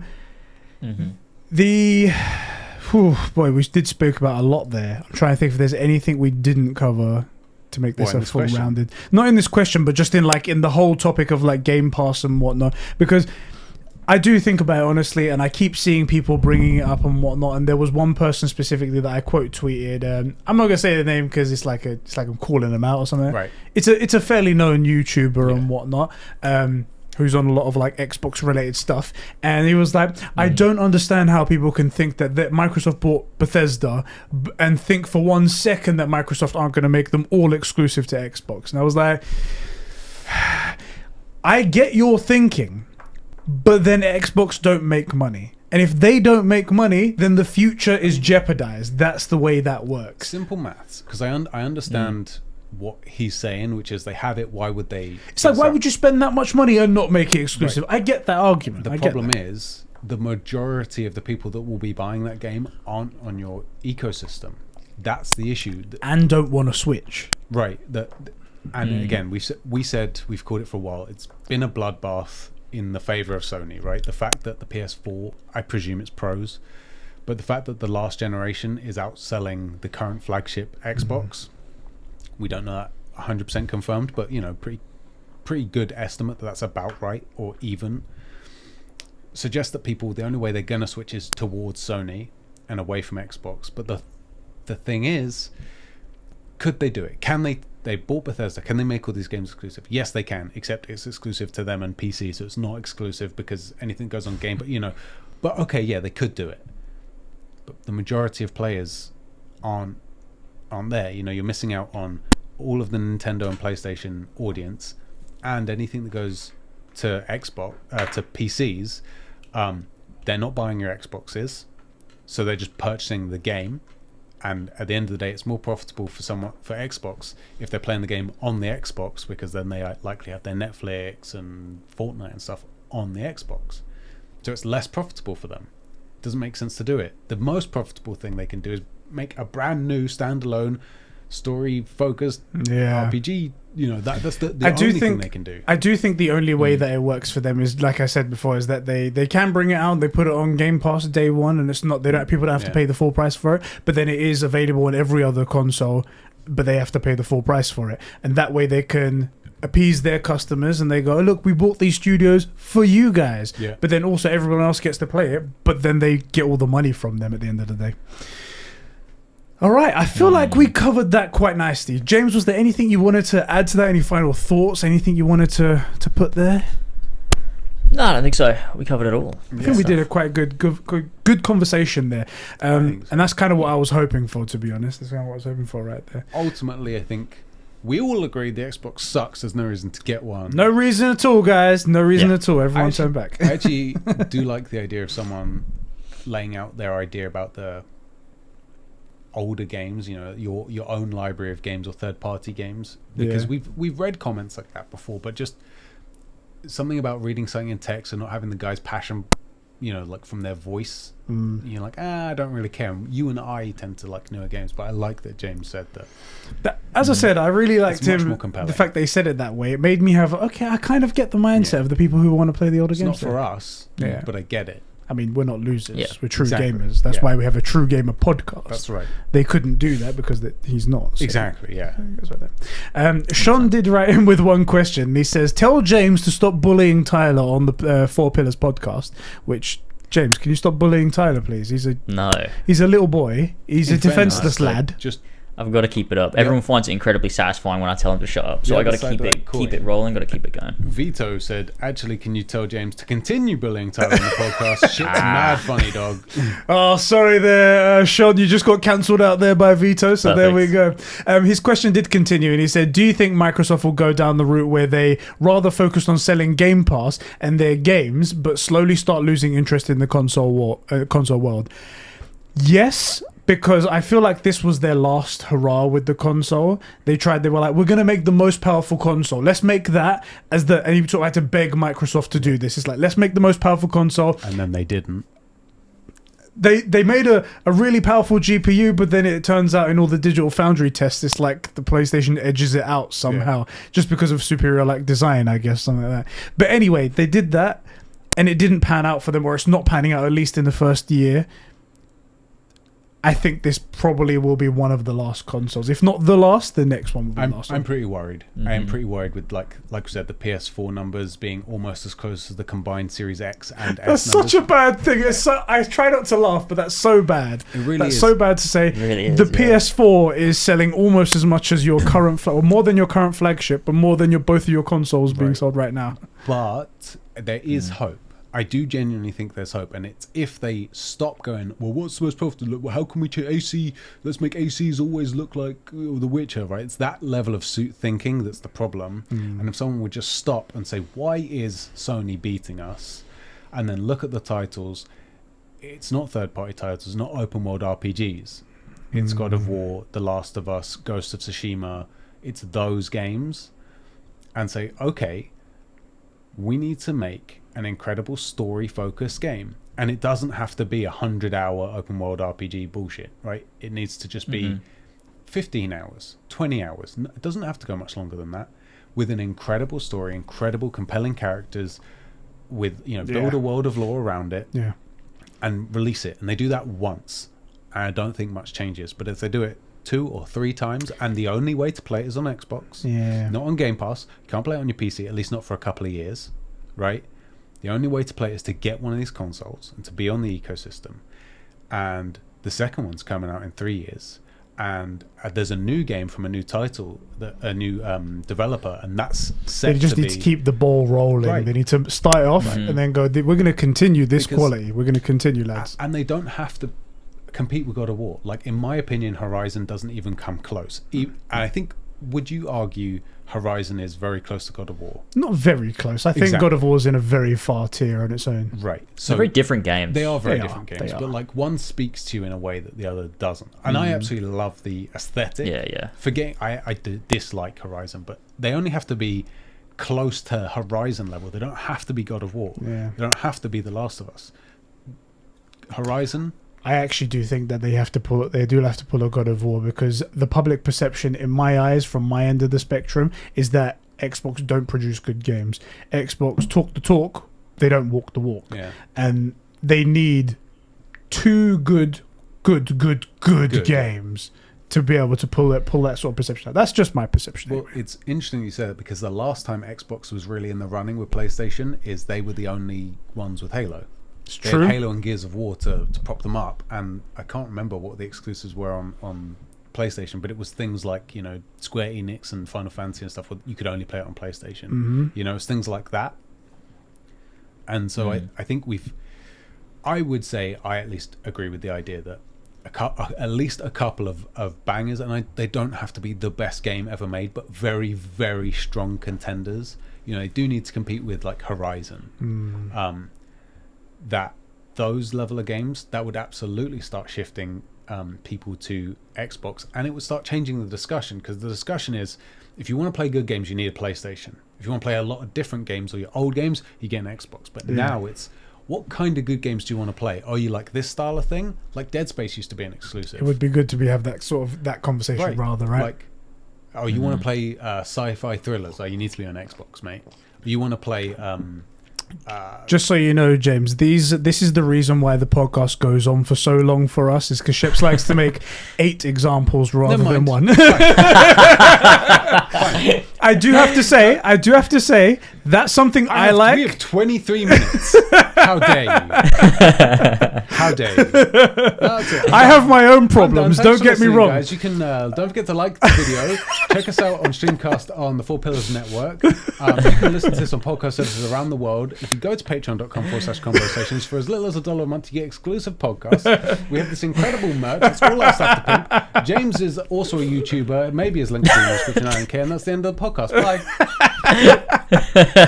I was gonna say that's it. Boys, I have we're out of the podcast now. I have my own problems, and I'm definitely, I shouldn't be throwing rocks at glass houses here, but that is always one thing, and I'm just like, okay, I was gonna say maybe we just do like a wrap it up hand I was thinking we need to come up with something like, if I pick my nose live on camera, then you know. Cool, I'm done. For both of us, cauliflower. Oh, okay, I got you. Subtle hint right there. Okay, let's move on to our next topic, if that's okay. Or just a quick segue right there. James, could you tell us a little bit about the Assassin's Creed River Raids? Pardon me? I would rather kill myself. So, why is that? Well, you've already got me on a podcast for one, which I hate. And now you're bringing up the river raids that broke me. So I don't get why he doesn't understand. We're trying to make him top himself. What doesn't he get? Please let this be the moment. Right. On our podcast. Think of the AdSense. I've seen a lot of shit about it. Apparently, this is quoting Fishy right here. I found it to be a bit of a soulless rehash of an uninteresting game mechanic with extra bits that aren't as deep as they pretended to be and has nothing to do with Assassin's Creed. Would you say that's an accurate statement right there? I feel like Fishy should just tell us how he feels. Don't hold back. He's a sugarcoated a bit, isn't it? Sounds accurate. I've not played him, so I wouldn't know. Oh, so I thought you had played it. I mean, you played the campaign 7 times over. Fuck that. I'm not doing more fucking Viking raids. I'd rather cut my own throat. It's fucking bullshit. Get it out of here. I can't do it anymore. Oh god, that was perfect. I just want to do an age app of James where he's like 80 and it'd be like, no, YouTube being an AC YouTuber isn't stressful. James 23. Yeah, just he's 23. I look 80, but it's aged me horribly. There is getting a little bit away from AC. Just I think maybe this can be our final topic, because I'm curious to hear your thoughts as someone that isn't a true gamer. Obviously, E3 is apparently coming back. Oh, that was actually something I had here. Yeah, let's ask him about it. Go on. I just want to know if you're excited about it, or did you watch the Summer Games Fest? How did you feel about that? Are you excited that E3's... He tried to compete with us with live streams, the bastard. Well, obviously and failed. I didn't even know, because no one was obviously watching. They were watching us. It was like Ashraf Ismail's career, just straight down trajectory right there. Yeah. But yeah, go on. Are you excited for E3 this year, and how did you feel about... Also, Summer Game Fest is happening again. It's apparently happening in 1 month now instead of 7 months. Right.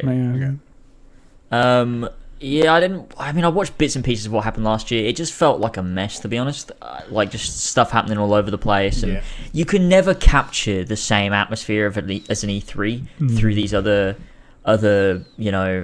mediums that they tried to do things with. And like, even like before, all the pandemic stuff happened and Sony wasn't at E3 that one time. Their like little shows they were doing, their state of players, like there was some cool little things they did, but like it never is on that same scale of how fun it is to watch E3. And I know a lot of people, a lot of people will say, well, E3's dead. They don't need E3 anymore. They can just tweet out a video and like it gets loads of views and it gets the traction that way. And like, yeah, that's true. But I'm completely biased, and I love E3 because it's just so much fucking fun. Like, whether that's tuning in, with people on Discord, or doing a live stream and enjoying E3, it's just fucking fun. And everything's in one place, and it's just like this week of just quality, good fun for video game fans, and that's what I love about E3. I just hate it being fucking stretched with like these random events here and there over like a fucking 6-month period or whatever the fuck it was. Like, it was just, I didn't like it, but there's one thing. E3 is just such good fun. It's so fun, and this is the thing that I think people missed. Like, Sony pulled the numbers and got all their stuff. Like you said, they can do a tweet, do their own little pre-recorded event, and it gets the same attention. But the thing everybody missed was how delicious it would have been to have that at E3 coming after Xbox. We as well said, that would have been the real delicious thing. It's just seeing them back to back, innit? We were part of the people that were saying, God, I wish E3 would go the heck away. Yeah. I am so done with E3. Man. This was, sorry, I mean a little bit hard there. I'm sorry about that, guys. You'll need a beep there, Eddie, in the edit. We were actually tired of them because they were doing... It was so obvious that none of the big guys needed E3. Yeah. They could do their own thing, and it was pretty much it was pretty much anyway. Like, all of the big events were PlayStation, Microsoft, and if you're someone like Brett, you're looking for Ubisoft, Ubisoft Forward event. So you can tell sexual predators that you love them. I love you, you. Sorry, I'm so sorry. God, that's so bad. That's aged so horribly. It really has. Oh Jesus. God. But it's okay. The guy chat mad shit about us on one of your podcasts. So I'm not fucking give a shit about that guy. And we was like, God, all these things could happen totally separately. And then when the COVID-19 pandemic hit, everyone was like, oh, yes, we can get something different. And then Jeff Keighley stepped up to the plate and was like, yes, this could be cool. And then I guess behind the scenes, all those publishers didn't want to play nice together because this is an opportunity for them to be all separate.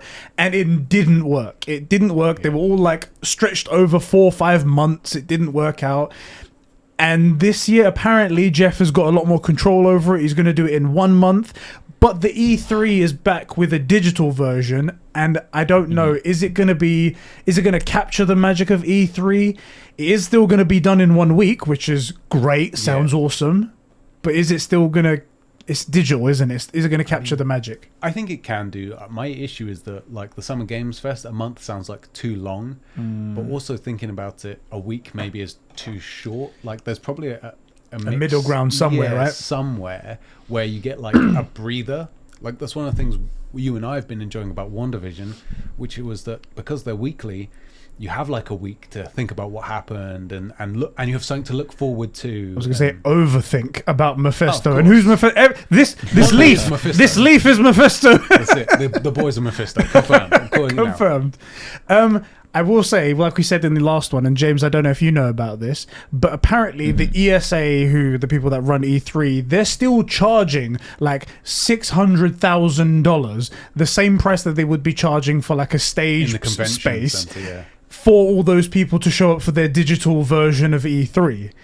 Right. A year after all these companies had to do it themselves, where they probably did it for a fraction of the cost. Do you think that that's going to fly for any of these guys? That's fucking weird. Right? That's a strange decision when you are doing like a digital show and everything. I guess they're trying to make up the cost. It's still a marketing expense, but like there's something to be said for having a physical sense there, because all the physical E3 was still streamed. It's not like it wasn't online, right? So I don't get why you're charging quite the same amount. I think they lose a lot of money on not selling tickets, and I think they have to. I think they have to do it, but that doesn't matter if you have to do it. It's about what it's worth and what people are willing to pay. It's demand. Pay next year, exactly. Realize that they didn't actually need to do your online E3 thing. It's so dumb. It's so dumb. So are you excited for this E3 at least? Oh, yeah, more so than before. I think it can. I think in terms of like capturing the magic of E3, I think it's going to be difficult to do because part of that, the magic is having the huge crowd and like all of that stuff and like the talks about it and everything. And, yeah, you do need Ninja doing the dance up there. Yeah, you need that. You got to have that. The little Just Dance parties that they do in the Ubisoft ones, you need all that stuff. But yeah, I think what it will do, and having all of this happen in one place in a short space of time, is the conversations online between all of us, is going to be so much more fun and so much more focused, and like there's going to be so much of it in one place like it used to be. It's not going to be E3 in the traditional sense, where like there's something so fun about like these, you know, these live shows in front of a big audience and stuff. There's something just fun about that, nostalgic even. But I think that just having it all in one place, even if it is a digital show, is still going to be good for us, because it's just this excitement of like just this, all this shit happening. Like I always enjoy like when I'm doing my E3 streams, like, you know, Friday night will be Microsoft, and then whatever, like Saturday morning, these dates are just random, but it's like Saturday morning will be, you know, they'll be doing EA, and then later in the day will be Ubisoft, and like it's just so much fun to just always be doing these streams. Like everyone is together, there's a big sense of community, and I really enjoy that, and that's what I felt was lost. So I think that it'll be fun in that sense, and I think that'll be a good time. I think so too. Final question on these little pre-recorded things. Do you want them to put in the fake crowd? Ooh, that's a good question, isn't it? That I think will be our final wrap. The thing that we'll just discuss this. Do you want the fake crowd? Because the Sony event had the fake crowd, right? And it was quite obvious. It felt weird. It wasn't terrible. Do you know what? Was it the Mark Sony one you're thinking about? Yeah, and it was so strange because you can have fake crowd noises, but then they had silhouettes of people. Yeah, they did. That's just like, okay, so you're limiting the real estate of what I need to see. What's the decision there? And then it wasn't just a PNG; it was moving people, and this is so strange. I didn't hate it. I think didn't hate it. Oh my god, he loved it. I mean, it was, the crowd was a bit too thin on that one. And I would have liked, if you're gonna do it, do the annoying thing. Have that guy at the front, because there was one guy like almost center stage. Have him check his phone. Like for real, make it look like someone's really there. Yeah, for real. You have to have a super fan as well that comes out. It's like, we love you, Shu, we love you. Pull out a DS5, pull out a DS4. No, come on. Like, all I'm saying is, have that guy, when you're looking at him, check his phone. Like, just hit the lock screen, see what notifications is, and put it down. Like, that kind of thing, to make it look like it's really alive, and maybe have a few more people, because they were very spaced out. But it was like 4. Yeah, but I kind of want it. Damn. I kind of want it. I think get one studio do it. Fucking Square Enix can do it. They can take the hit. Have like a dumb fake crowd, just like cardboard cutouts or something in front of the lens. Like Home Alone. Well, we'd all be exactly. We'd all be talking about it. It'd be funny. In the shower, pulling on all these different like strings in the bathroom, trying to like get the walking around. Really do the tuna. Oh man. Oh, that's really funny. That's really funny. What about you, Ed? Oh man. Do you know what? I think nothing's going to compare to people being there. Agreed. And especially looking afterwards at the crowd reactions to God of War being announced for the first time. So I just don't do it. Just go for make the polished presentation, put it up. We understand it's the times. Just go that way. Although that fucking sounds hilarious, I have to say. Right. Just the conversation, I could just imagine us doing the live stream now. It's like, that person's moving. Wait, hold on a second. What? They're even pulling up Twitter. Yeah, he's checking. And the that's Sony me. Twitter. Yeah. The Sony Twitter. It's like, Ratchet and Clank just got announced. Right. And then, like, if you were really wanting to be funny at the end, you could have like one of the back panels fall down, and behind it is a guy with like 8 strings moving the crowd. You know? That'd be really funny. They should do that. They should put more effort into making the fake crowd and to putting at least Easter eggs in than the actual conference itself. That'd actually be really good. There we go. That's it. There you go. That's kind of a step down from what I'm thinking of. Is the day that they announced. I think it was they announced God of War, and they had that live orchestra. Oh god, yeah. And it was like presence, and the sound was and then this year they have someone pulling strings and pretending to be a crowd. The difference is just. I think they should announce God of War 5, but have a one-man band doing that wah wah on a fucking harmonica. You know, like that meme of like the Jurassic Park tune, but it's like a year 2 recorder.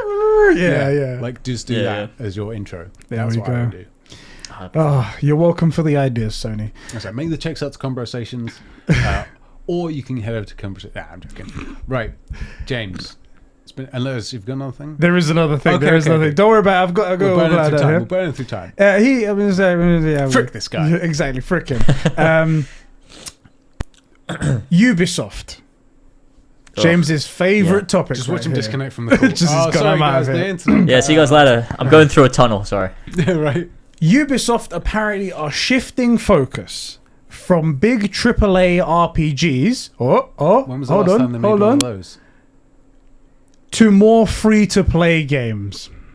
This is a good move. This is a great move, especially for... I was hoping to get James with that beginning part because he was like, oh, they're not going to do RPGs anymore. They might go back to more like classic Assassin's Creed. No. Now they're trying to shift more focuses over to free-to-play games because obviously the monetization model, basically. The monetization model is obviously a lot more... AC Mobile. Yes. That's what we need. UB. Well, it already exists. Assassin's Creed Identity. Clearly, Does you're it? not an AC fan like it does exist. Yeah, that was Clearly, we're not as big as How much fun is AC it to play, fans. Waynes? How much fun is it to play? Yeah, I don't know. No shit. I played it a bit when it came out. It was like just fucking 7 years ago. I don't know. Just so you know, we're not saying how fun is it to play all AC games. We're talking specifically about Identity. Yeah. Just so you know. Yeah. Sorry. Yeah. Well, that's terrible news. That is actually Ubisoft their cannot news. Get anything right, can they? I don't understand. Well, I do understand. Used to be so good as well. Ubisoft used to be an image when that icon would come up on the PlayStation or something. Because back in the day, I'd be like, yes, I can trust this game to be a good time, and I don't feel that way these days, and I wish I did. Fucking You know weird. what I don't know how they fell so far. Do you know what it is? It's Ubisoft. It's Ubisoft. EA went down this route a lot sooner than a lot of other companies. They went down the route and realized how much money there is to be made there, and they were the money early. completely happy to sell out for the money. And now, if you look at it, for like the most bought games for of 2020, it's FIFA, it's Madden, it's stuff like that, stuff that EA make, and it's Assassin's Creed Valhalla, and what's the Activision game? Call of Duty. Yeah. So these Just forgot Call of Duty, yeah. these three companies, they're all about the money now. They actually don't care about what their public image is. They're completely fine with it. And unfortunately, EA were the first ones to see it, and they just didn't tell their friends. They're like, oh, guys, there's tons of money over here. Talking of public image, I just saw the thumbnail in the... Yeah, I don't know if you've seen it as well, James, Says- in our chat just here. That's incredible. Yeah, everyone's brilliant. very excited by that. Everyone's very excited to see that right there. I love it. Yeah. God. Let me see. I think that was everything. Oh, there was one other thing as well.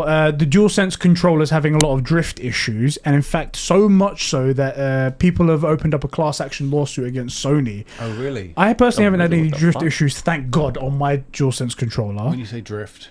People just leave the controller and then the character's like I've had that. off to have you. Yeah. Oh, that really sucks. Oh, People that's not did. good. People did say. Did you say you've had it as well, James? No. Oh, I lucky. don't think so. I don't play the PlayStation, so I don't know. This guy, see, he's not even a Sony pony. Look at him. I can even respect him. You've made me realise with this podcast, I don't know when the last time I fucking played my PlayStation was. See this. So it turns out that there is a reason why you should put your sell your console before the competitor, because as soon as you get them online, that's it. They're There you locked go. in for life. Exactly. Yeah. And if you put Assassin's Xbox. Creed on it, then it's fine. So, Yeah, that's forever. it, really. Locked in, like a deal with the devil. Exactly. Dave Bindis did contact me and he said like my controller's drifting quite bad after I was like put it on Twitter. So it is happening to people, and I think the you know those YouTube channels that break down items to like tear downs and they see all the parts working individually.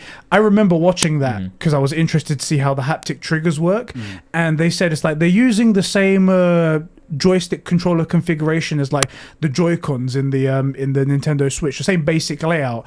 I wonder if that will cause the same Joy-Con drift issue that was going on there, and he fucking called it because it's happening now. Yeah, I wonder, is this something that is a hardware issue, or is this something that they can patch? It's like the whole module, so they need to like get those back and just make a new set and give them out to people. Yeah.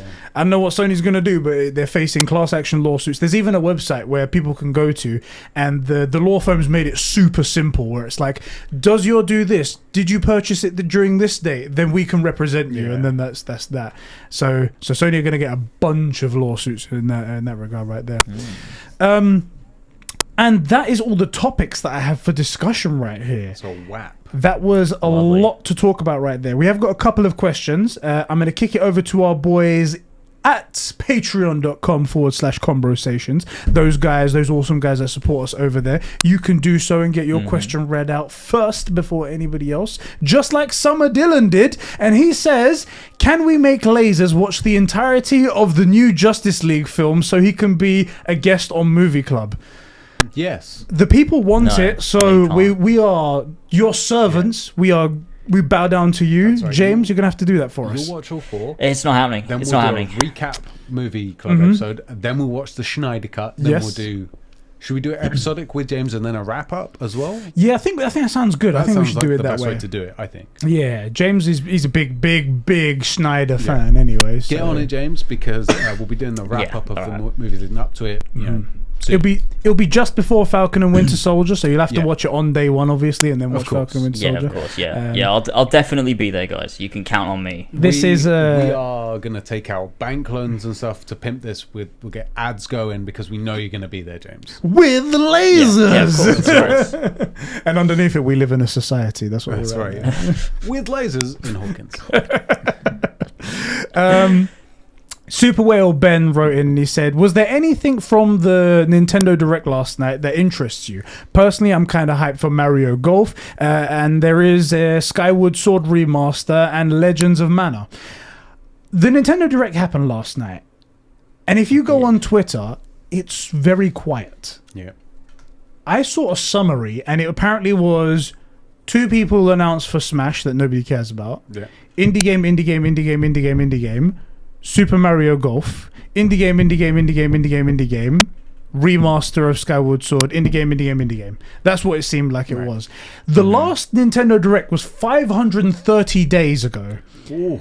And they come out with this weak source at the Nintendo Direct? They don't need strong sauce. They're Nintendo. My God. And they haven't underperformed. You know, what they deliver hard on. True. You know? And don't get me wrong, that Mario Golf game does look fucking cool. Yeah, Mario Golf's always play Mario Golf. a good way to spend some time. But what people were looking for was Breath of the Wild 2. Yeah. Because it was teased in the Zelda, last yeah. one. Big- So there's got to be like big bait. a video or something. And nothing. But no, nothing. It's fucking, that was a massive letdown, people. But yeah, I didn't find anything interesting. James, was there anything that interested you? Did you see anything on Twitter or anything? I didn't watch it. I would have done, but I was busy editing something. I'm glad I didn't, because clearly nothing fucking happened. Yeah.